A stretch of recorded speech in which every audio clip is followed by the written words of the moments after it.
परमेश्वरଙ୍କର ବାକ୍ୟରୁ ଆମେ ଗ୍ରୀଷ୍ମକୁ ଏଇ ଖରା ଦିନକୁ ବା ଏଇ ସମର ହଲିଡେଜରେ ଆମେ କି ରୂପେ ପ୍ରଭୁଙ୍କ ବାକ୍ୟରୁ ଆମେ ବୁଝିବା ପାଇଁ ଚେଷ୍ଟା କରିବା।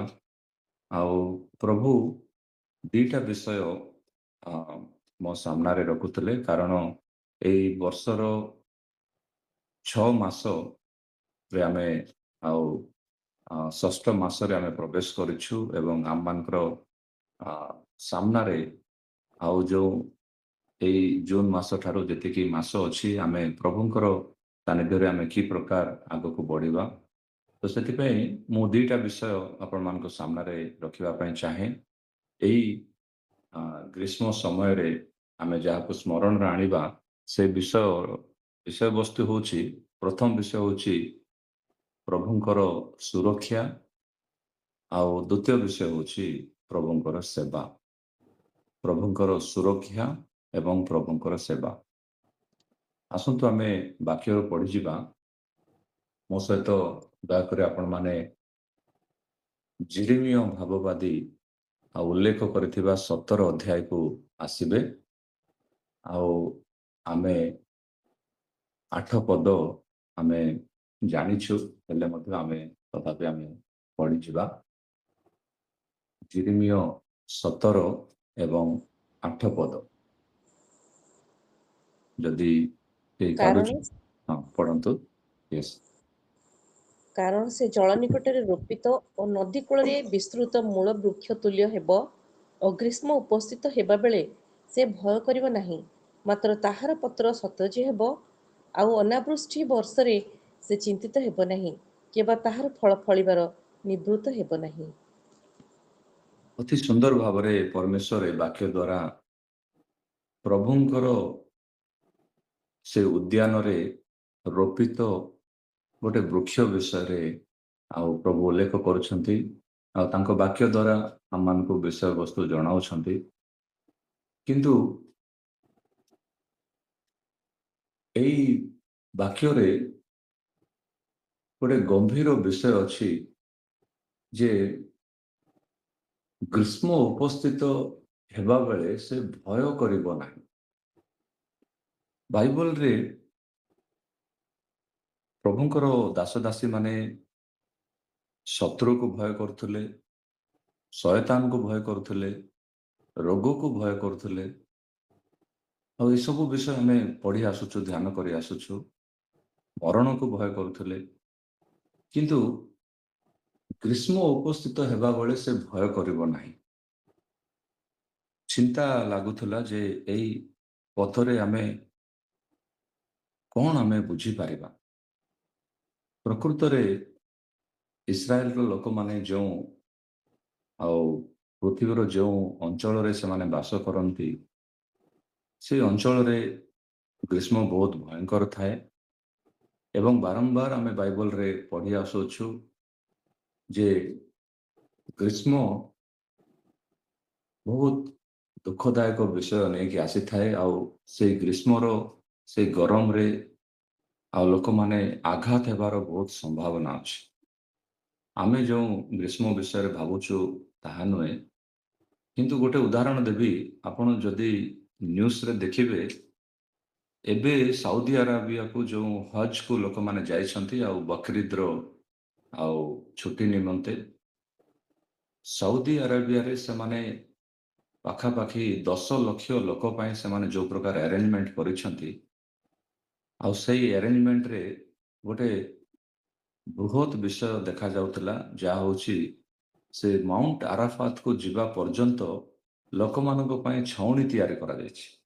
ସାରା ରାସ୍ତାରେ ଭୁବନେଶ୍ୱରରେ ଯେଉଁ ପ୍ରକାର ଆଉ ପ୍ରତ୍ୟେକ ସିଗ୍ନାଲରେ ବାଇକ୍ ଆଉ ମୋଟର ସାଇକେଲରେ ଯେଉଁମାନେ ଅଛନ୍ତି ସେମାନେ ଆଉ ସେ ଗ୍ରୀଷ୍ମରେ ଆଘାତ ନ ହୁଅନ୍ତୁ ସେଥିପାଇଁ ଟ୍ରାଫିକ ପୋଲିସ ସେମାନେ ଟେଣ୍ଟ ତିଆରି କରନ୍ତି ରୋଡ ଉପରେ, ଟେମ୍ପୋରାରୀ ସେଡ୍।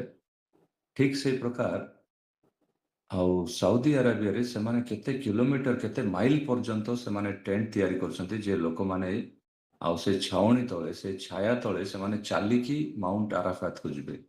ଆଉ ସେତିକି ନାହିଁ, ଆଉ ଗୋଟେ ସୁନ୍ଦର ବିଷୟ ହେଉଛି ଫ୍ୟାନ୍ରୁ ଯେଉଁ ପ୍ରକାର ପବନ ଆସେ ସେ ପ୍ରକାର ସେମାନେ ୱାଟର ଆଉ ସ୍ପ୍ରିଙ୍କଲର୍ସ ରଖିଛନ୍ତି ଯେଉଁ ସ୍ପ୍ରିଙ୍କଲର୍ସ ଦ୍ୱାରା ଆଉ ପାଣି ତ ନୁହେଁ, ଆଉ ଥଣ୍ଡା ବାଷ୍ପ ସ୍ୱରୂପ ପାଣି ଆସେ, କାରଣ ଆଉ ମଏଶ୍ଚର କରିବା ପାଇଁ ଲୋକମାନଙ୍କୁ ଟିକେ ଥଣ୍ଡା ପ୍ରାପ୍ତ ହେବା ପାଇଁ। 48 ଡିଗ୍ରୀ 52 ଡିଗ୍ରୀ ପର୍ଯ୍ୟନ୍ତ ଥିବା ଗରମରେ ଗ୍ରୀଷ୍ମରେ ଲୋକମାନେ ଚାଲିକି ଆଉ ସେମାନେ ଯାଉଛନ୍ତି ସେମାନଙ୍କର ସେଇ ମନେ କରୁଥିବା ତୀର୍ଥଯାତ୍ରାକୁ। ପ୍ରିୟ ଶ୍ରୋତା ବନ୍ଧୁ, ଆମେ ବାଇବଲରୁ ଯେତେବେଳେ ପଢୁ, ବାଇବଲରୁ ଯେତେବେଳେ ଆମେ ଦେଖୁ, ବାଇବଲର ସେଇ ପୃଷ୍ଠାଭୂମିରେ ଆମେ ଯେତେବେଳେ ଫେରିକି ଯିବା, ସେଇ ଦିନମାନଙ୍କରେ ସେଇ ସ୍ଥାନମାନଙ୍କରେ ଗ୍ରୀଷ୍ମ ବହୁତ ଚିନ୍ତାଦାୟକ ଥିଲା ଏବଂ ଲୋକମାନେ ଗ୍ରୀଷ୍ମକୁ ବହୁତ ଭୟ କରୁଥିଲେ। ଆଉ ସେଇ ଗ୍ରୀଷ୍ମ ସମୟରେ ପ୍ରଭୁ କି ପ୍ରକାର ଆମମାନଙ୍କୁ ଗୋଟେ ସୁନ୍ଦର ବୃକ୍ଷ ତୁଲ୍ୟ କରିବେ ଏବଂ ଜଳ ନିକଟରେ ରୋପିତ ଓ ନଦୀ କୂଳରେ ଆଉ ବିସ୍ତୃତ ସେଇ ମୂଳ ବୃକ୍ଷ ତୁଲ୍ୟ ଆମେ ହେବା, ସେଇ ବିଷୟ ପ୍ରଭୁ ଚାହୁଁଛନ୍ତି। ପ୍ରଭୁ କହୁନାହାନ୍ତି ଯେ ଗ୍ରୀଷ୍ମ ଆଉ ଉପସ୍ଥିତ ହେବ ନାହିଁ, କିନ୍ତୁ ଗ୍ରୀଷ୍ମ ଉପସ୍ଥିତ ହେଲେ ମଧ୍ୟ ତୁମେ ଭୟ କରିବ ନାହିଁ। ଆଉ ଏଇ ଭୟଙ୍କର ଗ୍ରୀଷ୍ମ ସମୟରେ ପ୍ରଭୁଙ୍କର ଏଇ ପ୍ରମିସ୍ ବା ପ୍ରଭୁଙ୍କର ଏଇ ଆଶୀର୍ବାଦର ବାକ୍ୟ ସହିତ ଆମେ ଆଗକୁ ବଢୁଥିବା, ଆଉ ଆମେ ଯେତେବେଳେ ଦେଖୁ, ଆମେ ପ୍ରଭୁଙ୍କର ସୁରକ୍ଷା ବିଷୟରେ, ପ୍ରଭୁ ତାଙ୍କ ବାକ୍ୟ ଦ୍ୱାରା ଆଜି ଏଇ ଗ୍ରୀଷ୍ମ ସମୟରେ ଯଦି ଆପଣମାନଙ୍କ ମଧ୍ୟରୁ କେହି ଏଇ ଭୟଙ୍କର ଖରା ଦ୍ୱାରା ଆଘାତ ହେଇଛନ୍ତି, ଆପଣମାନଙ୍କ ମଧ୍ୟରୁ ଯଦି କେହି ରୋଗାଗ୍ରସ୍ତ ଅଛନ୍ତି, ଆପଣମାନଙ୍କର କେହି ଯଦି ହସ୍ପିଟାଲରେ ଅଛନ୍ତି, ହସ୍ପିଟାଲାଇଜଡ ହେଇଛନ୍ତି, ସେମାନଙ୍କୁ ଆପଣ ଏଇ ଶୁଭ ବାକ୍ୟ ଆପଣମାନେ ଏଇ ପ୍ରଭୁଙ୍କର ପ୍ରତିଜ୍ଞାକୁ ଆପଣମାନେ ପଠାଇବେ ବୋଲି ମୋର ନିବେଦନ। କାରଣ ଆମେ ଆଜି ଦେଖିବା ପାଇଁ ଯାଉଛୁ ପ୍ରଭୁଙ୍କର ସୁରକ୍ଷା ଏବଂ ପ୍ରଭୁଙ୍କର ସେବା। ପ୍ରଭୁଙ୍କର ସୁରକ୍ଷା ମଧ୍ୟରେ ଆମେ ରହୁଥିବା ସମୟରେ ଆମେ ଏହା ମଧ୍ୟ ଆମେ ଦେଖିପାରୁଛୁ, ଆମେ ଯେତେବେଳେ ଗୀତ ସଂହିତା 121 ଏବଂ ତାର 6 ପଦ ପଢିଯିବା, ଗୀତ ସଂହିତା 121 ଏବଂ 6 ପଦ।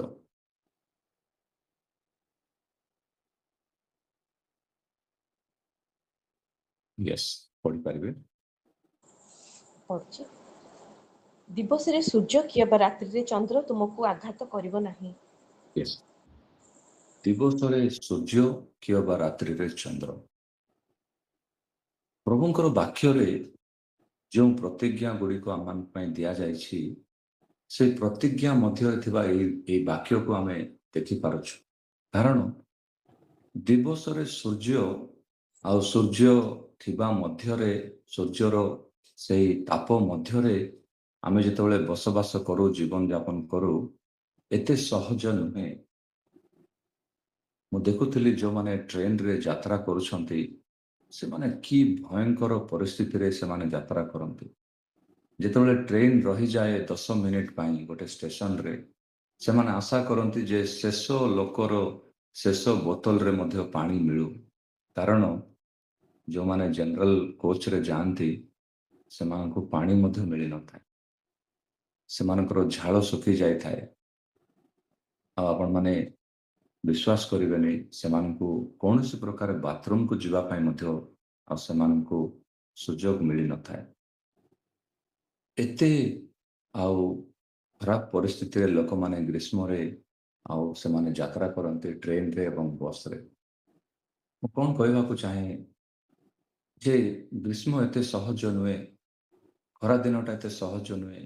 ଲୋକମାନେ ଯେଉଁ ପ୍ରକାର ଖରାରେ ହଠାତ୍ ପ୍ରାଣ ତ୍ୟାଗ କରନ୍ତି, ଖରାର ଆଉ ସେଇ ଗରମ ହାୱା ଦ୍ୱାରା ବା ସେଇ ସୂର୍ଯ୍ୟର ସେଇ କିରଣ ଦ୍ୱାରା ଅନେକ ଲୋକ ସେମାନେ ଆଉ ନିଜ ଜୀବନକୁ ମଧ୍ୟ ହରାଇଛନ୍ତି।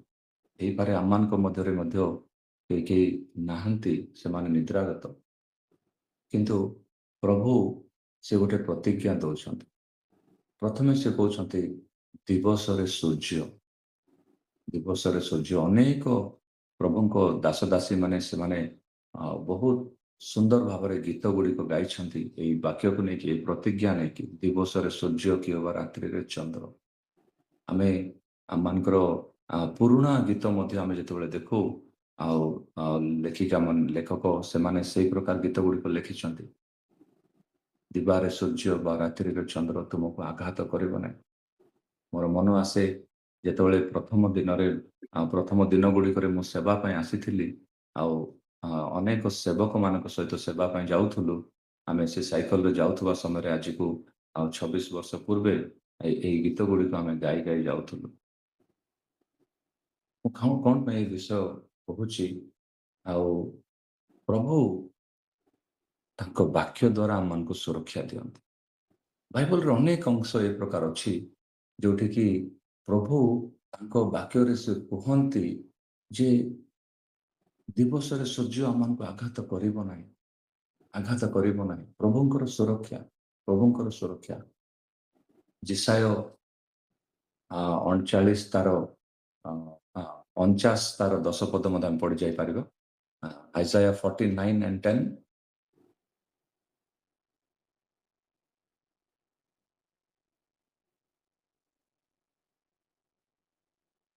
Yes, ପଢିପାରିବେ।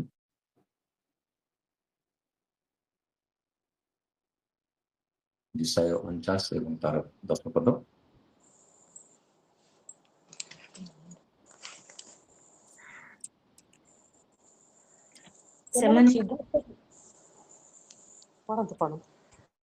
ସେମାନେ କ୍ଷୁଧାର୍ତ କି ତୃଷାର୍ତ ନୁହିବେ, କିମ୍ବା ଗ୍ରୀଷ୍ମ ଅଥବା ସୂର୍ଯ୍ୟତାପ ସେମାନଙ୍କୁ କାଟିବ ନାହିଁ। Yes. କାରଣ ଯେ ସେମାନଙ୍କୁ ଦୟା କରନ୍ତି ସେ ସେମାନଙ୍କୁ ଚଳାଇବେ, ଜଳ ନିର୍ଝର ଦେଇ ସେ ସେମାନଙ୍କୁ ପଢାଇ ନେବେ। Thank you, sister. ଏଠି ଆମେ ଗୋଟେ ପ୍ରୋଗ୍ରେସିଭ ଭାବରେ ଗ୍ରୀଷ୍ମ ବିଷୟରେ ମୁଁ କହୁଛି, କିନ୍ତୁ ଆପଣମାନଙ୍କୁ ଗୋଟେ ପ୍ରୋଗ୍ରେସିଭ ଭାବରେ ଗୋଟେ ପଦ ପରେ ଗୋଟେ ପଦ ଆପଣମାନଙ୍କ ସାମ୍ନାରେ ମୁଁ ଉଲ୍ଲେଖ କରୁଛି। ଆଉ ମୁଁ ଆପଣମାନଙ୍କୁ ନେଇଯାଉଛି ଯେ ଗ୍ରୀଷ୍ମ କେତେ ଭୟଙ୍କର ଆଉ ସୂର୍ଯ୍ୟର ତାପ କେତେ ଭୟଙ୍କର। ପ୍ରଭୁଙ୍କ ବାକ୍ୟ ଏଠି ଲେଖା ଅଛି ଯେ the sun also may strike them down. ସୂର୍ଯ୍ୟର ତାପ ମଧ୍ୟ ଆଘାତ କରିପାରେ ଏବଂ ହେଇପାରେ ବିନାଶ ମଧ୍ୟ କରିପାରେ ବା ହତ୍ୟା ମଧ୍ୟ କରିପାରେ, କିନ୍ତୁ ପ୍ରଭୁ ତାଙ୍କ ବାକ୍ୟରେ ସେ ପ୍ରତିଜ୍ଞା ଦେଉଛନ୍ତି। ମୁଁ ଏଠି ଆପଣମାନଙ୍କୁ এই ବିଷୟକୁ ମୁଁ ସ୍ମରଣରେ ଆଣିବାକୁ ଚାହେଁ ଯେ ଆପଣମାନେ ଦୟାକରି ଯେଉଁମାନଙ୍କ ପାଇଁ ପ୍ରାର୍ଥନା କରୁଛନ୍ତି, ଯେଉଁମାନେ ସୁସ୍ଥ ହୋଇଯାଆନ୍ତୁ ବୋଲି ଆପଣମାନେ ଚେଷ୍ଟା କରୁଛନ୍ତି, ଏଇ ଭୟଙ୍କର ଗ୍ରୀଷ୍ମରେ ଯଦି ଏଇ ସକାଳ ସମୟରେ ଆମେ କେତେ ଜଣଙ୍କ ପାଇଁ ପ୍ରାର୍ଥନା କରିବା ପାଇଁ ଯିବା, ୟା ପରେ ଯେଉଁମାନେ କି ଗ୍ରୀଷ୍ମ ଦ୍ୱାରା ଆଘାତ ହେଇକି ଅଛନ୍ତି ସେମାନଙ୍କୁ ଏଇ ପ୍ରତିଜ୍ଞା ଆମେ ପଠାଇବା। ସେତିକି ନୁହେଁ, ଆମେ ଯେତେବେଳେ ଏଇ ପ୍ରଥମ ଭାଗରେ ପ୍ରଭୁଙ୍କର ସୁରକ୍ଷା ବିଷୟରେ ଆମେ ପଢୁଅଛୁ, ସେଇ ସୁରକ୍ଷା ମଧ୍ୟରେ ଆମେ ଆଉ ଗୋଟେ ପଦ ମଧ୍ୟ ପଢିଯିବା। ପ୍ରକାଶିତ 7ମ ଅଧ୍ୟାୟର 16 ପଦ। ପ୍ରକାଶିତ Revelation 7 and 16. Revelation 7 and 16. Bible ସାରା ଆମେ ପ୍ରଭୁଙ୍କର ଏଇ ସୁରକ୍ଷାକୁ ଆମେ ଦେଖି ଆସୁଛୁ, କାରଣ ଏଇଟା ବାଇବଲର ପ୍ରଥମରୁ ଶେଷ ପର୍ଯ୍ୟନ୍ତ ଏଇଟା ଆମ ସହିତ ରହିଅଛି ଏବଂ ଏଇ ବିଷୟକୁ ପ୍ରଭୁ କି ପ୍ରକାର ଆଉ ସେ ଆମମାନଙ୍କୁ ଆଶ୍ୱାସନ ଦଉଛନ୍ତି ଆମେ ଦେଖିଯିବା। ପ୍ରକାଶିତ 7ର 16 ପଦ। ସେମାନଙ୍କର ଆଉ କେବେ ହିଁ କ୍ଷୁଧା କି ତୃଷା ହେବ ନାହିଁ, ପୁଣି ସୂର୍ଯ୍ୟ କିମ୍ବା କୌଣସି ଉତ୍ତାପ ସେମାନଙ୍କୁ ଆଘାତ କରିବ ନାହିଁ। ଆଘାତ କରିବ ନାହିଁ। ଆଉ ଥରେ ସୂର୍ଯ୍ୟ ଆଘାତ କରିବ ନାହିଁ। It is told by God himself. ପ୍ରଭୁ ନିଜେ କହୁଅଛନ୍ତି ଯେ ସୂର୍ଯ୍ୟ ଆଉ ଆଘାତ କରିବ ନାହିଁ। This was included. ଏଇଟା ଏମିତି ହିଁ ଏଇ ପଦରେ ୟାକୁ ଏଇ ପଦକୁ ଆଣିକି ମିଶ୍ରିତ କରାଯାଇ ନାହିଁ। ପ୍ରଭୁ ଜାଣିଛନ୍ତି ଯେ ପୃଥିବୀର ଶେଷ ପର୍ଯ୍ୟନ୍ତ, ଶେଷ ଦିନ ପର୍ଯ୍ୟନ୍ତ, ପ୍ରଭୁଙ୍କର ଆଗମନ ପର୍ଯ୍ୟନ୍ତ ସୂର୍ଯ୍ୟ ଦ୍ୱାରା ଲୋକେ ଆଘାତ ହେଉଥିବେ ହିଁ, କିନ୍ତୁ ପ୍ରଭୁଙ୍କ ବାକ୍ୟ କହୁଛି ଯେ ସୂର୍ଯ୍ୟ ଆଘାତ କରିବ ନାହିଁ। ଚିନ୍ତା କରନ୍ତୁ, ଯଦି ଆମେ ଗୋଟେ ଦିନ, ଏବେ ମଧ୍ୟ ମୁଁ ପ୍ରାୟ ଅଧଘଣ୍ଟା ପୂର୍ବରୁ ମୁଁ ପାଣି ପିଇଛି, ପାଣି ପିଇଲା ପରେ ମଧ୍ୟ ଶୋଷ ଲାଗୁଛି। ଏଇଟା ଡ୍ୟୁ ଟୁ ହ୍ୟୁମିଡିଟି ହେଇପାରେ। ଭୁବନେଶ୍ୱର ଏ ଅଞ୍ଚଳରେ ବହୁତ ହ୍ୟୁମିଡିଟି, ସେଥିପାଇଁ ଶୋଷ ଲାଗେ। ଚିନ୍ତା କରନ୍ତୁ, ଗ୍ରୀଷ୍ମ ସମୟରେ ହିଁ ନୁହେଁ, ଯେତେବେଳେ ଆମମାନଙ୍କୁ ଶୋଷ ଲାଗେ, ଆମେ ଯଦି ପାଣି ଠିକରେ ନ ପିଇଥାଉ, ଆମେ କହିଦେଉ ଯେ ଗରମ ଦ୍ୱାରା ଆଘାତ ହେଇଛନ୍ତି, ସେଥିପାଇଁ ତାଙ୍କ ଦେହ ଗରମ ହେଇଯାଇଛି। ଗରମ ଦ୍ୱାରା କେତେ ଜଣଙ୍କ ସ୍କିନ୍ ପ୍ରୋବ୍ଲେମ୍ ଆସେ, କେତେ ଜଣଙ୍କ ଷ୍ଟମକ୍ ପ୍ରୋବ୍ଲେମ୍ ଆସେ, କେତେ ଜଣଙ୍କୁ ସନ୍ ଷ୍ଟ୍ରୋକ୍ ମଧ୍ୟ ଆସେ। ଆଉ ବିଭିନ୍ନ ପ୍ରକାର ଗରମ ଅଛି। କେତେ ଜଣ କୁହନ୍ତି ଆଉ ନର୍ଥ ଇଣ୍ଡିଆରେ ଗରମ ଅଲଗା, ସାଉଥ ଇଣ୍ଡିଆରେ ଗରମ ଅଲଗା। ଭାରତ ଦେଶ ଭିତରେ ହିଁ ନର୍ଥ ଇଣ୍ଡିଆରେ ଆପଣମାନଙ୍କୁ ଝାଳ ବୁହେ ନାହିଁ, କିନ୍ତୁ ଏଇଠି ସାଉଥ ଇଣ୍ଡିଆ ଆମେ ଯେତେବେଳେ ତଳକୁ ତଳକୁ ଆସୁ, ଅନେକ ଲୋକଙ୍କୁ ଝାଳ ବୁହେ। କିନ୍ତୁ ନର୍ଥକୁ ଯଦି ଯିବେ, ଭୋପାଳ, ଇନ୍ଦୋର, ସେ ଜାଗା ଗୁଡ଼ିକରେ, ରାଜସ୍ଥାନ ଆଉ ବାଂଶୱାଡ଼ା, ସେ ଜାଗା ଗୁଡ଼ିକରେ ଝାଳ ବୁହେନି। କିନ୍ତୁ ଦେଖୁ ଦେଖୁ ଲୋକ ହଠାତ୍ ସେମାନେ ଆଉ ସୂର୍ଯ୍ୟର ତାପରେ ସେମାନେ ମୂର୍ଚ୍ଛା ହେଇଯାଆନ୍ତି, ତଳେ ପଡ଼ିଯାଆନ୍ତି। ଆଉ ଯଦି କିଛି ସେକେଣ୍ଡ ଭିତରେ ସେମାନଙ୍କୁ ଟ୍ରିଟମେଣ୍ଟ ନ ଦିଆଯାଏ, ସେମାନେ ଚାଲିଯାଆନ୍ତି। ଆମେ ହାର୍ଟ ଆଟାକ୍ ବିଷୟରେ ଶୁଣୁଛୁ, ବହୁତ ଯତ୍ନ ମଧ୍ୟ ନେଉଛୁ, କିନ୍ତୁ hit attack, attack of the sun attack, ଏସବୁ ମଧ୍ୟରେ ପ୍ରିୟ ଶ୍ରୋତା ବନ୍ଧୁ, ମୁଁ ଏହା କହିବା ପାଇଁ ଚାହେଁ ଯେ ପ୍ରଭୁ ପୃଥିବୀର ଆରମ୍ଭରୁ ଯୁଗର ଶେଷ ପର୍ଯ୍ୟନ୍ତ ସେ ଆମମାନଙ୍କୁ ସୁରକ୍ଷା ଦେବା ପରମେଶ୍ୱର ଅଟନ୍ତି। ଆପଣ ଯଦି ଆପଣମାନଙ୍କ ବନ୍ଧୁମାନଙ୍କ ମଧ୍ୟରୁ ଯଦି କେହି ଆଉ ରୋଗାଗ୍ରସ୍ତ, ଯଦି କେହି ଡିହାଇଡ୍ରେଟ୍ ହେଇଯାଇଛନ୍ତି, ଯଦି କେହି ଆଉ ନିଶ୍ଚିତ ଭାବରେ ଆଉ ସୂର୍ଯ୍ୟର ତାପକୁ ସହି ନ ପାରି ସେମାନେ ଘରେ ଚିନ୍ତାରେ ବସିଛନ୍ତି, କେତେ ଜଣଙ୍କ ମୁଣ୍ଡ ମଧ୍ୟ କାମ ଦିଏନି, ସେମାନେ ଚିନ୍ତାରେ ବସି ପଡ଼ନ୍ତି 2-3 ଦିନ। ମୁଁ ଏଇ ଦିନମାନଙ୍କରେ ଗତ 2 ମାସରେ ମୁଁ ଦେଖିଲିଣି, ମୁଁ ଯେତେବେଳେ ମୋ ଯାତ୍ରା ସରେଇକି ଆସେ, ବାଙ୍ଗାଲୋର ହେଇପାରେ କି ଚେନ୍ନାଇ ହେଇପାରେ, ଆସିଲା ପରେ ଆଉ ଏଟଲିଷ୍ଟ 12 ଆୱାର୍ସ, ଗୋଟେ 10 ଘଣ୍ଟା 12 ଘଣ୍ଟା ମୁଁ ଚୁପଚାପ ରହିଯାଏ ଘରେ, ପାଣି ପିଇକି ଚୁପଚାପ ରହିଯାଏ। ମୁଁ କଥା ମଧ୍ୟ ହେଇପାରେନି। ଘରେ ଭାବନ୍ତି ଯେ ମୁଁ ବହୁତ ବଡ଼ ମିଟିଂରେ ବହୁତ ଆଉ କାର୍ଯ୍ୟ ଥିଲା, ସେଥିପାଇଁ ହାଲିଆ ହେଇକି ଆସିଛି, କିନ୍ତୁ ତାହା ନୁହେଁ। ଯେଉଁ ପ୍ରକାର ମାନସିକ ଭାବରେ ମଧ୍ୟ ଆମେ ଡିହାଇଡ୍ରେଟ୍ ହେଇଯାଉ, ଶାରୀରିକ ଭାବରେ ମଧ୍ୟ ହୋଇଥାଉ, କିନ୍ତୁ ମାନସିକ ଭାବରେ ମଧ୍ୟ ଏଇ ଗ୍ରୀଷ୍ମରେ ଆମେ ଡିହାଇଡ୍ରେଟ୍ ହେଇପାରୁ। ଆମେ ଯଦି ଦେଖିବା ପ୍ରଭୁଙ୍କର ଏହି ସୁରକ୍ଷା, ପ୍ରଭୁ କେତେ ମନୋଯୋଗୀ ଅଟନ୍ତି ଯେ ପ୍ରଭୁ ହେଇପାରେ ଅନେକ ଜାଗାରେ ସେ ଆମମାନଙ୍କୁ ବର୍ଷାରୁ, ଆମମାନଙ୍କୁ ଶୀତରୁ ସେ ସୁରକ୍ଷା ଦେଉଛନ୍ତି। ତାହା ବିଷୟରେ ବାଇବଲରେ ଉଲ୍ଲେଖ କରାଯାଏ ନାହିଁ, କିନ୍ତୁ ସେ ସୁରକ୍ଷା ଦିଅନ୍ତି। କିନ୍ତୁ ଅଧିକ ମନୋଯୋଗୀ ଅଛନ୍ତି ପ୍ରଭୁ ଯେ ସେ ଗ୍ରୀଷ୍ମରେ ଆମମାନଙ୍କୁ ସୁରକ୍ଷା ଦିଅନ୍ତି। ତ ଆମେ ତାହା ପାସରିବା ନାହିଁ। ଆମେ ପ୍ରଭୁଙ୍କର ଏହି ପ୍ରତିଜ୍ଞା ଗୁଡ଼ିକ ନେଇକି ଆମେ ମାସ ସାରା ଆମେ ଜୀବନଯାପନ କରିବା। କିନ୍ତୁ ଏ ପ୍ରଭୁଙ୍କର ଏହି ପ୍ରତିଜ୍ଞା ଗୁଡ଼ିକ ନେଇକି ଆମେ କୋଉଠି ଜୀବନଯାପନ କରିବା? ଆମେ କେଉଁ ଆଡ଼କୁ ଯିବା ସମୟରେ ଏହି ପ୍ରତିଜ୍ଞା ଗୁଡ଼ିକୁ ନେବା? ଲୋକମାନେ ଯେଉଁମାନେ ଖରାପ କାମ କରନ୍ତି, ବିଶେଷ କରି ଯୁବା ଯୁବତୀ ମାନେ ଯେଉଁମାନେ ଆଉ ଭୟଙ୍କର ପ୍ରକାର ଗ୍ରୀଷ୍ମରେ ସେମାନେ ବୁଲନ୍ତି, ଏଇ ଜାଗାକୁ ସେଇ ଜାଗାକୁ ବିନା କାରଣରେ ଯାଆନ୍ତି। ବିନା କାରଣରେ ଯୁବା ଯୁବତୀ ମାନେ ଆଜି ସେମାନେ ବାଇକରେ ସେମାନେ ଚାଲିକି ଅନେକ ଜାଗାକି ସେମାନେ ଆଉ ବୁଲନ୍ତି। ସେମାନେ ସମର ହଲିଡେଜ ପାଇଁ ଯାଆନ୍ତି। କିନ୍ତୁ ମୁଁ ଏଇ ସକାଳ ସମୟରେ ଆପଣମାନଙ୍କ ସାମ୍ନାରେ এই ବିଷୟକୁ ଉପସ୍ଥାପନ କରୁଅଛି। ଆମେ ପ୍ରଭୁଙ୍କ ଲୋକମାନେ, ପ୍ରଭୁ ଆମମାନଙ୍କୁ ସୁରକ୍ଷା ଦିଅନ୍ତି, ଆଉ ସେ ଗ୍ରୀଷ୍ମରେ ମଧ୍ୟ ସୁରକ୍ଷା ଦିଅନ୍ତି, ଆଉ ସୂର୍ଯ୍ୟର ସେଇ ଭୟଙ୍କର ତାପ ମଧ୍ୟରେ ସେ ଆମମାନଙ୍କୁ ସୁରକ୍ଷା ଦିଅନ୍ତି। ଆମେ ବାକ୍ୟର ଦ୍ୱିତୀୟ ଭାଗ ଆଡ଼କୁ ଯିବା। ପ୍ରଥମଟା ଥିଲା ପ୍ରଭୁଙ୍କର ସୁରକ୍ଷା, ଆଉ ଦ୍ୱିତୀୟଟା ହେଉଛି ପ୍ରଭୁଙ୍କର ସେବା। ମୁଁ ପ୍ରଭୁଙ୍କର ସେବକ। ପ୍ରଭୁ ମୋତେ 12 ମାସ ଆପଣମାନଙ୍କ ପରି ମୋ ଜୀବନରେ ମଧ୍ୟ ଦେଇଅଛନ୍ତି। କିନ୍ତୁ କେତେ ଜଣ ପଚାରନ୍ତି, ଭାଇ ଆପଣ ଜଣେ ମିଶନାରୀ, କ'ଣ ଏଇ ଗ୍ରୀଷ୍ମ କାଳରେ ଆପଣଙ୍କୁ ରେଷ୍ଟ ଅଛି? ଆପଣଙ୍କୁ ଛୁଟି ମିଳେ? ହଁ, ମିଶନରେ ଆଉ ନର୍ଥ ଇଣ୍ଡିଆରେ ଯେଉଁମାନେ ସେବା କରନ୍ତି ପ୍ରାୟ 40-50 ଡିଗ୍ରୀରେ, ଆଉ ସେମାନେ ବର୍ଷକୁ ଥରେ ଛୁଟି ନେଇକି ସେମାନେ ଖରା ଛୁଟିରେ ସେମାନଙ୍କ ପିଲାମାନେ ହଷ୍ଟେଲରୁ ଆସନ୍ତି, ସେଥିପାଇଁ ସେମାନେ ଘରକୁ ଚାଲି ଯାଆନ୍ତି। କିନ୍ତୁ ପ୍ରଭୁ ତାଙ୍କର ସେବକମାନଙ୍କୁ ସୁରକ୍ଷା ମଧ୍ୟ ଦିଅନ୍ତି। ଆଉ ସୁରକ୍ଷା ମଧ୍ୟରେ ଆମେ କି ପ୍ରକାର ସେବା କରିବା, ଆସନ୍ତୁ ସେଇ ଆଉ ବିଷୟ ଗୁଡ଼ିକୁ ଆମେ ନେଇକି ଆମେ ଟିକେ ଆଗକୁ ବଢ଼ିଯିବା। ମାଥ୍ୟୁ ଲିଖିତ ସୁସମାଚାର 20 ଅଧ୍ୟାୟର 12 ପଦକୁ ଆମେ ପଢ଼ିଯିବା। ମାଥ୍ୟୁ ଲିଖିତ ସୁସମାଚାର 20 ଅଧ୍ୟାୟର 12 ପଦ। Matthew 20:12।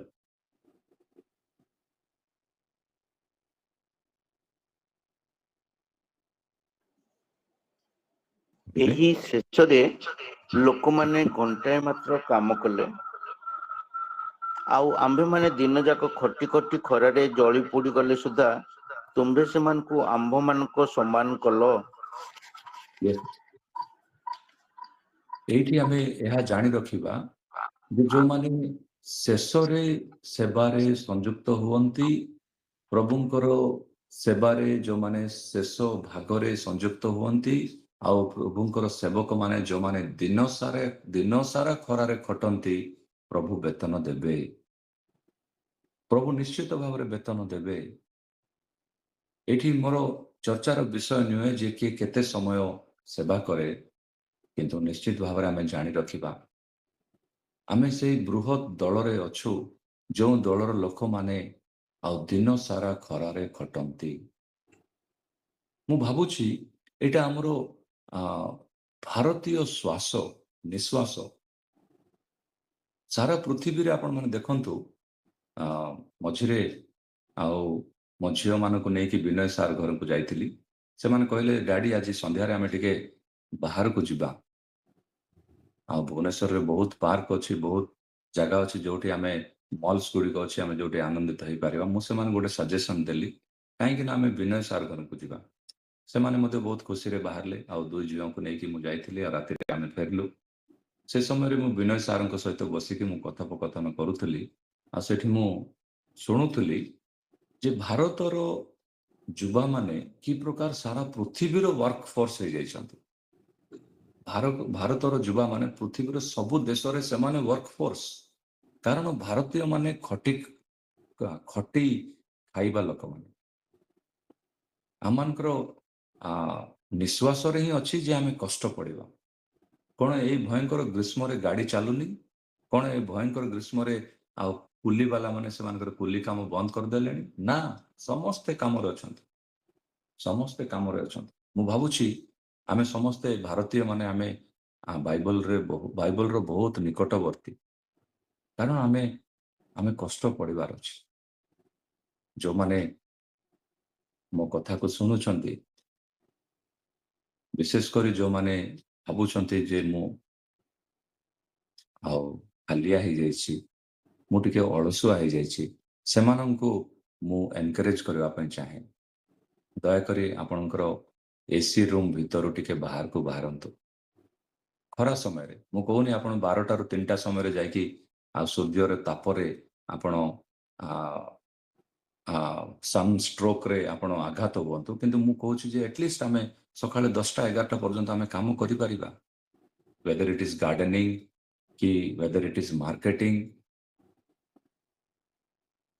କିଛିଟା ତ ଆମେ କାମ କରିପାରିବା। ଖରା ଛୁଟି ସେଥିପାଇଁ ଅଳସୁଆ ହେଇକି ରୁହନ୍ତୁନି। ଖରା ଛୁଟିରେ ସମସ୍ତେ ଟୁରରେ ଯାଆନ୍ତି, ଛୁଟିରେ ଯାଆନ୍ତି। ଅନେକ ଲୋକ ଯାଆନ୍ତି ଆରକୁ ଭ୍ୟାଲି, ଅନେକ ଲୋକ ଯାଆନ୍ତି ଉଟି, ଆଉ କେତେ ଲୋକ ଯାଆନ୍ତି ବିଦେଶକୁ, କାଶ୍ମୀର, ନେପାଳ ହେଇପାରେ କି ଅନ୍ୟ ଜାଗା ଗୁଡ଼ିକୁ। କିନ୍ତୁ ମୁଁ କହିବା ପାଇଁ ଚାହେଁ, ଦିନ ସାରା ଖଟିବାର ବିଷୟ ମଧ୍ୟ ବାଇବଲରେ ଅଛି। ଆଉ କୋଉଠି ଆରମ୍ଭ ହେଇଛି ମୁଁ ଆପଣମାନଙ୍କୁ ଦେଖାଇବା ପାଇଁ ଚାହେଁ। ଗୋଟିଏ ଦୃଷ୍ଟାନ୍ତ, ଗୋଟିଏ ବାଇବଲର ଉଦାହରଣକୁ ଆମେ ଦେଖିଯିବା। ଆମେ ଦୟାକରି ମୋ ସହିତ ଆପଣମାନେ ଖୋଲିବେ ଆଦି ପୁସ୍ତକ 18 ଅଧ୍ୟାୟ ଆଦି ପୁସ୍ତକ 18 ଅଧ୍ୟାୟ ଆଉ ପ୍ରଥମ 2 ପଦ ପଢନ୍ତୁ। ଆଦି ପୁସ୍ତକ 18 ଏବଂ ପ୍ରଥମ 2 ପଦ। ଏଥିଉତ୍ତରେ ଦିନକର ଖରାବେଳେ ଅବ୍ରାହମ ମମ୍ରେର ଆଲନ ବୃକ୍ଷ ମୂଳରେ ଆପଣର ତମ୍ବୁ ଦ୍ୱାରରେ ବସିଥିଲେ। ଏହି ସମୟରେ ସଦାପ୍ରଭୁ ସେହି ସ୍ଥାନରେ ତାଙ୍କୁ ଦର୍ଶନ ଦେଲେ। ତହିଁ ସେ ଅନେଇ ଦେଖିଲେ 3ଟି ପୁରୁଷ ସମ୍ମୁଖରେ ଦଣ୍ଡାୟମାନ। ପୁଣି ଦେଖିବା ମାତ୍ରେ ସାକ୍ଷାତ କରିବାକୁ ତମ୍ବୁ ଦ୍ୱାରରୁ ବେଗେ ଯାଇ ଭୂମିଷ୍ଠ ହୋଇ ପ୍ରଣାମ କଲେ। ୟେସ୍, ଦିନକର ଖରା ସମୟରେ ଅବ୍ରାହମ ଯିଏକି ପାଖାପାଖି 90 ବର୍ଷ ବୟସ, ଆଉ ଏତେ ବୟସରେ ସେ ଦିନକର ସେଇ ଖରା ସମୟରେ ନା କୌଣସି ଏସି ଅଛି, ନା କୌଣସି କୁଲର ଅଛି, ନା କୌଣସି ବିଷୟ ଅଛି, କେବଳ ଅଛି ଆଉ ସେଇ ଆଉ ବୃକ୍ଷ। ଅବ୍ରାହମ ସେଇ ମମ୍ରେର ସେଇ ବୃକ୍ଷ ମୂଳେ ଆପଣ ତମ୍ବୁ ଦ୍ୱାରରେ ବସିଥିଲେ, କାରଣ ଦିନକର ଖରା। କିନ୍ତୁ ଯେତେବେଳେ ସେ ପ୍ରଭୁଙ୍କର ଦୂତମାନେ ଆସିଛନ୍ତି, ସେ ଜାଣିନାହାନ୍ତି ପ୍ରଭୁଙ୍କର ଦୂତମାନେ, ସେ ଏତିକି ଜାଣିଛନ୍ତି ଯେ ତାଙ୍କ ଗୃହକୁ କିଛି ଜଣ ଅତିଥି ଆସିଛନ୍ତି। ଦିନକର ଖରା ସମୟରେ ମୋବାଇଲ ଧରିକି ସେ ଗୀତ ଶୁଣୁଥିଲେ ତାହା ମଧ୍ୟ ନାହିଁ, କି ସେ ୟୁଟ୍ୟୁବ ଦେଖୁଥିଲେ ତାହା ମଧ୍ୟ ନାହିଁ। ସେ ବସିଥିଲେ ଆଉ ନିଶ୍ଚିତ ଭାବରେ ସେ ପ୍ରଭୁଙ୍କ ବିଷୟରେ ସେ ଚିନ୍ତାରେ ଥିବେ, ତାଙ୍କ ପରିବାର ବିଷୟରେ ଚିନ୍ତା କରୁଥିବେ। ପ୍ରଭୁ ଆଶୀର୍ବାଦ ଦେବା ପାଇଁ ଚାହିଁଥିଲେ, ମୋ ଜୀବନ କଣ ଏମିତି ହେଇଗଲା। ଆଉ ସେ ଖରା ସମୟରେ ସେ ଗଛ ମୂଳେ ବସିଥିବା ସମୟରେ ତାଙ୍କ ତମ୍ବୁ ପାଖରେ ପ୍ରଭୁ ତାଙ୍କ ଗୃହକୁ ଆସିଛନ୍ତି। ଆଉ ପ୍ରଭୁ 3 ଜଣ ଅତିଥି ଭାବରେ ସେ ଆସିଛନ୍ତି, ପ୍ରଭୁଙ୍କ ଦୂତମାନେ ଆସିଛନ୍ତି। କିନ୍ତୁ ଅବ୍ରାହମକୁ ଦେଖନ୍ତୁ, ପ୍ରଭୁଙ୍କର ସେଇ ଲୋକମାନଙ୍କୁ ସେ ଯେତେବେଳେ ଦେଖିଲେ, ସେ ଲେଖା ଅଛି, ସେ ଦେଖିବା ମାତ୍ରେ ସାକ୍ଷାତ କରିବାକୁ ତମ୍ବୁ ଦ୍ୱାରରୁ ବେଗେ ଯାଇ ଭୂମିଷ୍ଠ ହୋଇ କହିଲେ, ବେଗେ ଯାଇ। ସେଇ ଖରା ସମୟରେ ମଧ୍ୟ he ran from the tent, he ran, ସେ ଦୌଡ଼ି ଯାଇ, ସେ ବେଗେ ଯାଇ ସେମାନଙ୍କୁ ଭୂମିଷ୍ଠ ପ୍ରଣାମ କଲେ। ତାପରେ କଣ କଣ ଆତିଥ୍ୟ କରିଛନ୍ତି ଆପଣମାନେ ଆଜି ପ୍ରାର୍ଥନା ସରିଗଲା ପରେ ଯାଇକି ଦେଖନ୍ତୁ।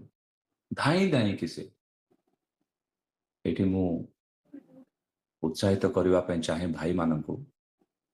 ମୁଁ ଜାଣିଛି ଅନେକ ଭଉଣୀମାନେ ଅଛନ୍ତି ଯେଉଁମାନେ ଖରା, ବର୍ଷା, ଶୀତ ସେମାନେ ହିଁ କିଚେନରେ କାମ କରନ୍ତି, ସେମାନେ ହିଁ ରାନ୍ଧିକି ଦିଅନ୍ତି ଆପଣଙ୍କୁ। ବିରିୟାନୀ ବି ସେମାନେ ତିଆରି କରନ୍ତି, ପଖାଳ ଭାତ ବି ସେମାନେ ଦିଅନ୍ତି।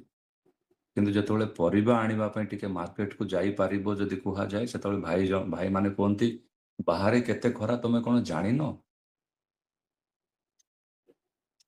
ଏଇଠି ଆମେ ଦେଖିପାରିବା ଅବ୍ରାହମଙ୍କ ଜୀବନ। ଆପଣମାନେ ଆଉ ଯେତେ ତଳକୁ ଯାଉଥିବେ ସେତିକି ଥର ଅବ୍ରାହମ ଧାଇଁବା ବିଷୟ ଆପଣ ଦେଖିପାରିବେ। ଦୟାକରି ପଢନ୍ତୁ ଭଉଣୀ 6 ପଦ ଏବଂ 7 ପଦ। ଅବ୍ରାହମ କେତେ ଥର ଦୌଡୁଛନ୍ତି ଦେଖନ୍ତୁ, 6 ପଦ 7 ପଦ। ତହିଁରେ ଅବ୍ରାହମ ଶୀଘ୍ର ତମ୍ବୁ ଗୃହକୁ ସାରା ନିକଟକୁ ଯାଇ କହିଲେ, 3 ସେରେ ଗହମ ମଇଦା ନେଇ ଛାଣି ଶୀଘ୍ର ରୁଟି ପ୍ରସ୍ତୁତ କର। 7 ପଦ। ଅନନ୍ତର ଅବ୍ରାହମ ଗୋଠରୁ ଶୀଘ୍ର ଯାଇ ଉତ୍ତମ କୋମଳ ଗୋବର୍ଷ ଆଣି ଶୀଘ୍ର ଯାଇ, ତ ଇଂରାଜୀ ବାଇବଲର ହି ran, Abraham hurried, Abraham ran। ଶୀଘ୍ର ଶୀଘ୍ର ଶୀଘ୍ର। ମୁଁ ଭାବୁଛି ଅବ୍ରାହମ ଏତିକି ଆକ୍ଟିଭ ଥିଲେ, ତାଙ୍କେ ଶୀଘ୍ର ଯାଇ ଦୌଡ଼ି ଯାଇ ନିଶ୍ଚିତ ଭାବରେ ପ୍ରଭୁଙ୍କର ସେଇ ଦୂତମାନେ, ସେଇ ଅତିଥିମାନେ ଭାବିଲେ ଯେ ଅବ୍ରାହମ ଏତେ ଯଦି ଆକ୍ଟିଭ ଅଛନ୍ତି, ଏଇ ପ୍ରକାର ଜଣେ ଆକ୍ଟିଭ ଲୋକଙ୍କର ସ୍ତ୍ରୀକୁ କାହିଁକି ଆମେ ଆଶୀର୍ବାଦ କରିବାନି। It was because of Abraham's activeness God's blessing came to Sarah।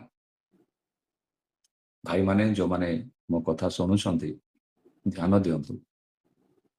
ଭାରତୀୟ ଖ୍ରୀଷ୍ଟିଆନ ଆମେ, ଆଉ ଭାରତର ସଂସ୍କୃତିରେ ଭଉଣୀମାନେ କଷ୍ଟ ପଡ଼ନ୍ତି, ଭଉଣୀମାନେ ପରିବାରକୁ ଚଳାନ୍ତି, ଭଉଣୀମାନେ ସବୁ କିଛି କରନ୍ତି। ଆଉ ମୁଁ ଦେଖିଛି, ମୁଁ ଜଣେ ସେବକ, ସେଥିପାଇଁ ମୁଁ ସେବକ ଭାବରେ ମୁଁ କହିବା ପାଇଁ ଚାହେଁ ଯେ ଅନେକ ସେବକମାନେ ଅଛନ୍ତି, ସେମାନେ କେବଳ ପୁଲପିଟ୍, ସେମାନେ ରବିବାର ଦିନ ପୁଲପିଟ୍ ଉପରକୁ ଚଢ଼ନ୍ତି ଆଉ ସୋମବାରରୁ ଶନିବାର ପର୍ଯ୍ୟନ୍ତ ରେଷ୍ଟ ନିଅନ୍ତି। ପ୍ରଭୁ ରବିବାର ଦିନ ଆମମାନଙ୍କୁ ବିଶ୍ରାନ୍ତି ଦିନ କହିକି ଦେଇଥିଲେ, କିନ୍ତୁ କେତେଜଣ କୁହନ୍ତି ସେବକମାନଙ୍କୁ 7 ଦିନରୁ 6 ଦିନ ବିଶ୍ରାନ୍ତି ଆଉ କେବଳ ଗୋଟେ ଦିନ ହିଁ ସେବା। ମୁଁ ସେବକ ଭାବରେ ଏଇଟା କହିବା ପାଇଁ ଚାହୁଁଛି। ଆମର ଜୀବନର, ବିଶେଷ କରି ପୁରୁଷମାନଙ୍କର ଜୀବନର କଷ୍ଟ ଏବଂ ଗ୍ରୀଷ୍ମ ସମୟରେ ମଧ୍ୟ, ଅବ୍ରାହମଙ୍କ ଉଦାହରଣ ମୁଁ କାହିଁକି ଆଣିଲି, ସେଇ ଗ୍ରୀଷ୍ମ ସମୟରେ ସେଇ ଖରାରେ ସେ ବସିଥିବା ସମୟରେ ପ୍ରଭୁଙ୍କର ଲୋକମାନଙ୍କୁ ବା ଅତିଥିମାନଙ୍କୁ ସେ ସତ୍କାର କଲେ, ସେଥିପାଇଁ ତାଙ୍କ ପରିବାର ଆଶୀର୍ବାଦ ପାଇଛନ୍ତି। ସେଇ ମୁହୂର୍ତ୍ତରେ ସେମାନେ ଆଶୀର୍ବାଦ ଦେଇକି ଯାଇଛନ୍ତି। ଆମେ ଚେଷ୍ଟା କରିବା, ଯଦି ମୋର କଷ୍ଟ ଦ୍ୱାରା ମୋ ପରିବାର ଆଶୀର୍ବାଦ ପାଉଛନ୍ତି, ତାହେଲେ ମୋର ଅଳସୁଆପଣ ଦ୍ୱାରା ମୋ ପରିବାର ଅଭିଶାପ ମଧ୍ୟ ପାଇପାରନ୍ତି। ମୁଁ ଯଦି କାମ କରିବିନି, ମୁଁ ଯଦି କହୁଛି ମୁଁ ପୁରୁଷ, ମୁଁ ଯଦି କହୁଛି ପରିବାରର ନେତା ମୁଁ, ତାହେଲେ ମୋର ଚିହ୍ନ ହେବା ଆବଶ୍ୟକ ଯେ ମୁଁ ଜଣେ କଷ୍ଟଜୀବୀ। ଆମେ ଆଗକୁ ବଢିଯିବା। ପ୍ରଭୁଙ୍କର ସେବା, ଏହି କନେକ୍ସନରେ ମୁଁ ଆପଣମାନଙ୍କୁ ଆଉ ଗୋଟେ ପଦ ମଧ୍ୟ ଦେଖାଇବା ପାଇଁ ଚାହେଁ। ମାଥ୍ୟୁ ଲିଖିତ ସୁସମାଚାର 10 ଅଧ୍ୟାୟର 42 ପଦ। ପ୍ରଭୁଙ୍କର ସେବା, ପ୍ରଭୁଙ୍କର ସେବାକୁ ଆମେ କି ପ୍ରକାର ବୁଝୁଛୁ ନୂତନ ନିୟମରେ? ପ୍ରଭୁଙ୍କର ସୁରକ୍ଷାକୁ ଆମେ ଦେଖୁଛୁ, କିନ୍ତୁ ପ୍ରଭୁଙ୍କର ସେବାକୁ ଆମେ ଦେଖିଯିବା। ପ୍ରଭୁଙ୍କର ସେବା କହିଲେ କ'ଣ ଆମେ ବୁଝିପାରୁଛୁ? ମାଥ୍ୟୁ ଲିଖିତ ସୁସମାଚାର 10:42। ପୁଣି ଯେ କେହି ପଢ଼ନ୍ତୁ। ପୁଣି ଯେ କେହି କ୍ଷୁଦ୍ରମାନଙ୍କ ମଧ୍ୟରୁ ଜଣକୁ ମୋର ଶିଷ୍ୟ ବୋଲି କେବଳ ଗିନାଏ ଥଣ୍ଡା ପାଣି ପିଇବାକୁ ଦେବ, ମୁଁ ତୁମମାନଙ୍କୁ ସତ୍ୟ କହୁଅଛି, ସେ କୌଣସି ପ୍ରକାରେ ଆପଣାର ପୁରସ୍କାର ହରାଇବ ନାହିଁ। ୟେସ୍, ଗିନାଏ ଥଣ୍ଡା ପାଣି। ଆମେ କୋଉ ସେବକକୁ କେତେ ଦଉଛୁ, କୋଉ ସେବା କାର୍ଯ୍ୟକୁ କେତେ ଆମେ ପ୍ରେମ କରୁଛୁ, କେତେ ଜଣ ସେବକମାନଙ୍କୁ କେତିକି ଅଫରିଂ ଆମେ ପଠାଉଛୁ, ତାହା ତ ଥାଇପାରେ, ଆପଣମାନଙ୍କର ଲିଷ୍ଟ ଥାଇପାରେ। କିନ୍ତୁ ପ୍ରଭୁ ଆରମ୍ଭ କରୁଛନ୍ତି ଗିନାଏ ଥଣ୍ଡା ପାଣିରୁ। ଆଉ ସେଇଠି ଲେଖା ଅଛି, ଏହି ଗିନାଏ ଥଣ୍ଡା ପାଣି ଆପଣମାନେ ଜିହୁଦୀ ମାନଙ୍କୁ ଦିଅନ୍ତୁ କି ଅଣଜିହୁଦୀ ମାନଙ୍କୁ ଦିଅନ୍ତୁ, ଆପଣ ଆଶୀର୍ବାଦ ପାଇବେ, ତାହା ନୁହେଁ। ଏମାନଙ୍କ ମଧ୍ୟରୁ କ୍ଷୁଦ୍ର ମାନେ ଯୋଉମାନେ ବିଶ୍ୱାସରେ ବିଲକୁଲ ନାହାନ୍ତି। ଟିକେ ଚିନ୍ତା କରନ୍ତୁ, ଯୋଉଠି ମଧ୍ୟ ଯାଆନ୍ତୁ, ଜଳଛତ୍ର, ଥଣ୍ଡା ପାଣି ପିଇବା, ପାଣି ସେବା, ଏସବୁ ସମସ୍ତେ ଅଣଖ୍ରୀଷ୍ଟୀୟ ଲୋକମାନେ ବହୁତ ଉତ୍ତମ ଭାବରେ କରୁଛନ୍ତି। ଆଉ ଆଜିକାଲି ରାଜନୈତିକ ଲୋକମାନେ ମଧ୍ୟ ଆଉ ଭିତରକୁ ପଳାଇ ଆସିଲେଣି, ସେମାନେ ମଧ୍ୟ ଥଣ୍ଡା ପାଣି ଦଉଛନ୍ତି। କିନ୍ତୁ ଆମ ମଣ୍ଡଳୀର କେଉଁ ଜାଗାରେ ଥଣ୍ଡା ପାଣି ରଖାଯାଇଛି? ଥଣ୍ଡା ପାଣି କେବଳ ମଣ୍ଡଳୀର ଲୋକମାନେ ହିଁ ପିଇପାରିବେ। ମୁଁ କଟକରେ ଥିଲି ଗୋଟେ ବର୍ଷ, ଗୋଟେ ସୁନ୍ଦର ବିଷୟ ଦେଖୁଥିଲି। ମୁଁ ଯେତେବେଳେ ମିଶନ ରୋଡରେ କ୍ରାଇଷ୍ଟ କଲେଜିଏଟ ସ୍କୁଲ, ଯୋଉଟା ଏବେ ଆଉ ସେଣ୍ଟ ଜେଭିୟର ସ୍କୁଲରେ ପରିବର୍ତ୍ତନ ହେଇଯାଇଛି, ସେଇ ପୁରୁଣା ବିଲ୍ଡିଂରେ ମୁଁ ଦେଖୁଥିଲି ଯେ ଯେତେବେଳେ ଥଣ୍ଡା ପାଣି ପିଇବା ପାଇଁ ଗୋଟେ ଫିଲ୍ଟର ପ୍ଲାଣ୍ଟ କରାଯାଇଛି, ସେଇ ପିଇବା ପାଣି କାନ୍ଥ ପଟରୁ ବାହାରକୁ ତାର ଟ୍ୟାପ ଦିଆଯାଇଛି, କାରଣ ରାସ୍ତାରେ ଯୋଉମାନେ ଯାଉଛନ୍ତି ସେମାନେ ଥଣ୍ଡା ପାଣି ପିଇପାରିବେ। ଆପଣମାନେ ଗିନାଏ ଥଣ୍ଡା ପାଣି ଯଦି ଦେଲେ ମଧ୍ୟ, ଆଚ୍ଛା, ଏଇଟା କେବଳ ଗୋଟେ ଦୃଷ୍ଟାନ୍ତ। ଆପଣଙ୍କର ରିୱାର୍ଡ ହରାଇବେନି, ସେଥିପାଇଁ ଆପଣଙ୍କ ଘରକୁ ଯିଏ ଆସନ୍ତୁ ସେମାନଙ୍କୁ ଥଣ୍ଡା ପାଣି ଦେବେ? ବା ଆପଣଙ୍କର ଚାରିଆଡେ ଯେତେବେଳେ ଲୋକମାନଙ୍କୁ ଦେଖୁଛନ୍ତି, ଗରିବ ଲୋକମାନେ ଆସନ୍ତି, ଘର ଚାରିଆଡେ କାମ କରନ୍ତି, ଖରା ସମୟରେ ଆପଣଙ୍କ ଦାଣ୍ଡରେ ଆସିକି ବସନ୍ତି। ମୁଁ ପ୍ରାୟ ଚେଷ୍ଟା କରେ, ଯୋଉମାନେ ପୋଷ୍ଟାଲ, ଆମାଜନରୁ, ଫ୍ଲିପକାର୍ଟରୁ ବା ଇନଷ୍ଟାମାର୍ଟରୁ ଆସନ୍ତି, ରିସେଣ୍ଟଲି ପୋଷ୍ଟ ଅଫିସରୁ ଗୋଟେ ଚିଠି ଆସିଲା ଆମ ହେଡକ୍ୱାର୍ଟରରୁ, ଖୋର୍ଦ୍ଧା ଜଟନୀ ପୋଷ୍ଟ ଅଫିସରୁ ଆମ ଘରକୁ ପୋଷ୍ଟମ୍ୟାନ୍ ଆସିଲେ। ଆଉ ସେ ପୋଷ୍ଟରେ ଚିଠା ଦେବା ମାତ୍ରେ ଗେଟ୍ରୁ ସେ କହିଲେ, ଆଜ୍ଞା ଠିକ ଅଛି ମୁଁ ଯିବି। ମୁଁ କହିଲି, ଆପଣ ଭିତରକୁ ଟିକେ ଆସନ୍ତୁ, ଆମ ବରଣ୍ଡାରେ ଗୋଟେ ଫ୍ୟାନ୍ ଲାଗିଛି, ଟିକେ ପାଣି ପିଇବେ କି? ତାଙ୍କ ପାଟି ବନ୍ଦ ହେଇଗଲା, କିନ୍ତୁ ସେ ଭିତରକୁ ଆସିଲେ। 2 ମିନିଟ୍ ବସିଲେ ସେ ଚେୟାରରେ, ତାପରେ ସେ ଥଣ୍ଡା ପାଣି ପିଇଲେ। ସେ ଆଉ କିଛି କହିପାରିଲେ ନାହିଁ, କିନ୍ତୁ ତାଙ୍କ ମୁଖରେ ମୁଁ ଦେଖିଲି ଯେଉଁ ପ୍ରକାର ଆନନ୍ଦ ଥିଲା। ଆପଣ ଯଦି ପ୍ରଭୁ ଯୀଶୁ କହୁଥିବା କଥା ଏଇଟା ସରୋଜ ଭାଇ ନୁହେଁ, ଗିନାଏ ଥଣ୍ଡା ପାଣି ଯାହାର ଆବଶ୍ୟକ ଅଛି, ଆପଣ କୋଲ୍ଡ ଡ୍ରିଙ୍କସ୍ ପିଅନ୍ତୁ, ଆପଣ ଲସି ପିଅନ୍ତୁ, କିନ୍ତୁ ଯାହାର ବହୁତ ଆବଶ୍ୟକ ଅଛି ତାକୁ ଥଣ୍ଡା ପାଣି ଆପଣ ଚିହ୍ନଟ କରନ୍ତୁ। କିଏ ଆପଣମାନଙ୍କ ମଧ୍ୟରେ କ୍ଷୁଦ୍ର ଯାହାକୁ ଆପଣ ଥଣ୍ଡା ପାଣି ଦେଇପାରିବେ?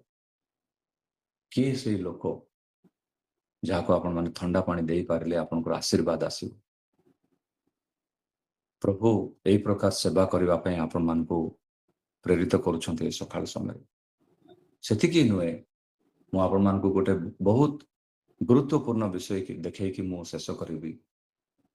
ଆମେ ଯଦି ପ୍ରେରିତ ମାନଙ୍କର ଜୀବନକୁ ଦେଖିବା, ସେଇ ପ୍ରଥମ ସେବକ ସେବିକା ମାନେ, ସେଇ ମିଶନାରୀ ମାନଙ୍କୁ ଯଦି ଦେଖିବା ବାଇବଲର ପୃଷ୍ଠାଭୂମିରୁ, ଯେଉଁମାନେ ପ୍ରଭୁଙ୍କର ପ୍ରକୃତ ସେବା କରୁଥିଲେ, ସେମାନେ କି ପ୍ରକାର ସେବା କରୁଥିଲେ, ସେମାନଙ୍କର ସେବା କି ପ୍ରକାର ଥିଲା? ଆମେ ବାଇବଲରୁ ପ୍ରେରିତ 5 ଅଧ୍ୟାୟକୁ ଯିବା। ଆମେ ପ୍ରେରିତ 5ମ ଅଧ୍ୟାୟ ଦୟାକରି କାଢ଼ନ୍ତୁ, ଆଉ ଆମେ 14 ପଦ ଏବଂ 15 ପଦ ପଢିଯିବା। ପ୍ରେରିତ 5, 14 ଏବଂ 15 ପଦ। ପୁଣି ଆହୁରି ଅଧିକ ଅନେକ ପୁରୁଷ ଓ ସ୍ତ୍ରୀ ବିଶ୍ୱାସ କରି ପ୍ରଭୁଙ୍କ ସହିତ ସଂଯୁକ୍ତ ହେବାକୁ ଲାଗିଲେ। ଏପରିକି ପିତର ଆସିବା ସମୟରେ ଅନ୍ତତଃ ତାହାଙ୍କ ଛାୟା ଯେପରି ରୋଗୀମାନଙ୍କ ମଧ୍ୟରୁ କାହାରି କାହାରି ଉପରେ ପଡ଼େ, ଏଥି ନିମନ୍ତେ ଲୋକମାନେ ସେମାନଙ୍କୁ ଦାଣ୍ଡକୁ ବୋହି ନେଇ ଆସି ସେଜ ଓ ଖଟିଆରେ ରଖି ଦେଇଥିଲେ। ହାଲେଲୁୟା। ପ୍ରଭୁଙ୍କର ମହାନ ନାମର ଧନ୍ୟବାଦ। ମୁଁ ଚିନ୍ତା କରୁଥିଲି ଯେ ପିତରଙ୍କୁ ଲୋକମାନେ ଡାକୁ ନଥିଲେ। ଲୋକମାନେ ଆଜିକାଲି ଆମେ ଯେଉଁ ପ୍ରକାର ସେବକମାନଙ୍କୁ ଫୋନ କରିକି କହୁ, ଆମ ପାଇଁ ପ୍ରାର୍ଥନା କରନ୍ତୁ, ଆପଣ ପ୍ରାର୍ଥନା କଲେ ଆମେ ସୁସ୍ଥ ହବୁ। ଲୋକମାନେ ପ୍ରଭୁ ଯୀଶୁଙ୍କୁ ଡାକିଥିବେ ହୁଏତ, କିନ୍ତୁ ପ୍ରଭୁ ଯୀଶୁ ତାଙ୍କର ଦାସମାନଙ୍କୁ ଏତିକି ଶକ୍ତି ଦେଇଥିଲେ ଯେ ସେ ଭୟଙ୍କର ଗ୍ରୀଷ୍ମରେ, ସେଇ ଖରା ସମୟରେ, ଆପଣମାନେ ଦେଖନ୍ତୁ, ଖରା ସମୟରେ ପ୍ରେରିତ ମାନେ ସେମାନେ ରେଷ୍ଟ ନେଉନଥିଲେ, ସେମାନେ ବିଶ୍ରାନ୍ତି ନେଉନଥିଲେ, ସେମାନେ ସୂର୍ଯ୍ୟର ସେଇ ତାପରେ ସେବାରେ ସେମାନେ ବୁଲୁଥିଲେ। ସେଥିପାଇଁ ସେମାନଙ୍କର ସେବାରେ ସେମାନେ ଯିବା ସମୟରେ ସେମାନଙ୍କର ଛାୟା ଥିଲା। ଆଜି ଉତ୍ତମ ଷ୍ଟେଜ ଉପରେ ଯେତେବେଳେ ଚାରିଆଡୁ ହେଲୋଜେନ୍ LED ଲାଇଟ୍ ଗୁଡ଼ିକ ଲାଗେ, କୌଣସି ସେବକ ମାନଙ୍କର ଛାୟା ଦିଶେନି। ତ କୋଉ ଛାୟା ଦିଶେ? ଆଉ କୋଉ ଛାୟା ଯଦି ଦିଶେ, କୋଉ ଛାୟା ଅରିଜିନାଲ ବୋଲି ଆପଣ ମାନେ କହିପାରିବେ? କିନ୍ତୁ ପିତରଙ୍କର କେବଳ ଗୋଟେ ଛାୟା ଥିଲା, ଆଉ ସେ ଗୋଟେ ଛାୟା ମଧ୍ୟରେ ସେ ଖରାରେ ଯେତେବେଳେ ସେବାକୁ ବାହାରୁଥିଲେ, ଲୋକମାନଙ୍କର ଆଶା ଏମିତି ଥିଲା। ଆପଣମାନେ ଟିକେ ଚିନ୍ତା କରନ୍ତୁ, ଆମମାନଙ୍କର ପ୍ରତିବିମ୍ବ ବା ଛାୟାରେ କେତେ ଶକ୍ତି ଅଛି, କିନ୍ତୁ ସେ ଛାୟା ଯେତେବେଳେ ଆପଣମାନେ ଘରେ ଥିବେ ତାହା ନୁହେଁ। ଆମେ କହୁନା, ଆମେ କଥାରେ ମଧ୍ୟ କହୁ ଯେ ସେଇ ଲୋକର ଛାଇ ମଧ୍ୟ ମୋ ପିଲାମାନଙ୍କ ଉପରେ ନ ପଡୁ। ହଁ, ଠିକ ଅଛି, ଆପଣ ଯାହାକୁ ଘୃଣା କରନ୍ତି ସେମାନଙ୍କର ଛାୟା ନ ପଡୁ, କିନ୍ତୁ ଆପଣମାନେ ଯାହାକୁ ସେବା କରନ୍ତି ସେଇ ଲୋକମାନଙ୍କ ମଧ୍ୟରେ ମୁଁ ଏଇ ସକାଳ ସମୟରେ ଉପସ୍ଥିତ ଥିବା ସମସ୍ତଙ୍କୁ ମୁଁ ଉତ୍ସାହିତ କରିବା ପାଇଁ ଚାହେଁ। ଗ୍ରୀଷ୍ମ ସମୟରେ ଆମେ କାହିଁକି ସେବା ପାଇଁ ବାହାରକୁ ଯିବା ଆବଶ୍ୟକ? କାରଣ ହେଇପାରେ ଆପଣମାନଙ୍କର ଛାୟା ଦ୍ୱାରା ଜଣେ ନା 2 ଜଣ ସୁସ୍ଥ ହେବେ, ନିଶ୍ଚିତ ହେବେ। ଏଇଟା ପୁରାତନ ନିୟମରେ ଘଟିନି, ଏଇଟା ନୂତନ ନିୟମରେ ଘଟିଛି। ଆପଣ ଯେତେବେଳେ ଗ୍ରୀଷ୍ମରେ ଖରାରେ ପ୍ରଭୁଙ୍କର ସେବା କରନ୍ତି, କେବେ ମଧ୍ୟ ଦୁଃଖିତ ହୁଅନ୍ତୁନି। କେବେ ମଧ୍ୟ ଆପଣ ମନରେ ଦୁଃଖ ଆଣନ୍ତୁନି ଯେ ଏତେ ଖରାରେ ମୁଁ ଆସିଥିଲି, କ'ଣ ଲାଭ ପାଇବି? କିନ୍ତୁ ଆପଣମାନେ ଜାଣିନାହାନ୍ତି ଯେ ଆପଣମାନଙ୍କର ଛାଇ ଦ୍ୱାରା ଜଣେ ସୁସ୍ଥ ହେଇଛନ୍ତି। ପ୍ରଭୁଙ୍କର ସେବା, ଏଇଟା ଗୋଟେ ନୂଆ ମିନିଷ୍ଟ୍ରି ଆରମ୍ଭ କରିବା ପାଇଁ ମୁଁ ଚାହୁଁନି, କିନ୍ତୁ ମୁଁ ଏତିକି କହିବା ପାଇଁ ଚାହୁଁଛି ଯେ ଆମେ ଯେତେବେଳେ ଗ୍ରୀଷ୍ମରେ ସେବା ପାଇଁ ବାହାରୁ, ହେଇପାରେ ପିତର ତାଙ୍କ ଛାୟାରେ କ'ଣ ଶକ୍ତି ଅଛି ସେ ଜାଣିନଥିଲେ। ସେ ଜାଣିନଥିଲେ ଯେ ମୁଁ ତ ଚାଲିଗଲିଣି, ଲୋକମାନେ ମତେ ଡାକୁନାହାନ୍ତି, ଲୋକମାନେ ମତେ କହୁନାହାନ୍ତି ପିତର ଆଜ୍ଞା ଆସନ୍ତୁ ଟିକେ ପ୍ରାର୍ଥନା କରନ୍ତୁ, କିନ୍ତୁ ଲୋକମାନେ କେବଳ ବାହାରକୁ ଆଣିକି ଖଟ ଉପରେ ତାଙ୍କ ଆଉ ଘର ଲୋକମାନଙ୍କୁ ଛାଡିକି ଚାଲି ଯାଉଛନ୍ତି। କଣ ହଉଛି ସେ ପଛକୁ ଚାହିଁକି ଦେଖିଲେ ହେଇପାରେ ବାଇବଲର ଲେଖକମାନେ ତାହା ଉଲ୍ଲେଖ କରିନାହାନ୍ତି, ତାଙ୍କେ ଗଲା ପରେ କଣ ହେଇଛି ସେ ଦେଖି ନାହାନ୍ତି, କିନ୍ତୁ ଲୋକମାନେ ଜାଣିଛନ୍ତି ଯେ ତାଙ୍କ ଛାୟା ଦ୍ୱାରା ଅନେକ ସୁସ୍ଥତା ପାଇଛନ୍ତି। ଗ୍ରୀଷ୍ମରେ ଆପଣମାନଙ୍କର ଛାୟାରେ ଶକ୍ତି ଅଛି। ପ୍ରଭୁ ସେଇ ପ୍ରକାର ଦାନ ଦେବା ପରମେଶ୍ୱର ଅଟନ୍ତି। ମୁଁ ଉତ୍ସାହିତ କରିବା ପାଇଁ ଚାହେଁ ଏଇଠି ସଂଯୁକ୍ତ ହେଇଥିବା ପ୍ରତ୍ୟେକ ଆଉ ପ୍ରଭୁଙ୍କ ଦାସ ଦାସୀ ମାନଙ୍କୁ ଅନୁରୋଧ କରିବା ପାଇଁ ଚାହେଁ, ଆପଣମାନେ ଗ୍ରୀଷ୍ମକୁ ଭୟ କରନ୍ତୁ ନାହିଁ। ଗ୍ରୀଷ୍ମରୁ ଯିଏ ଆମମାନଙ୍କୁ ଉଦ୍ଧାର କରିବେ ତାଙ୍କୁ ଆମେ ଭୟ କରିବା ଆଉ ତାଙ୍କ ସେବାରେ ଆମେ ଆଗକୁ ବଢିବା। ପ୍ରଭୁ ଏ ବାକ୍ୟ ଦ୍ୱାରା ଆପଣମାନଙ୍କୁ ଆଶୀର୍ବାଦ କରନ୍ତୁ। ଆମେନ୍।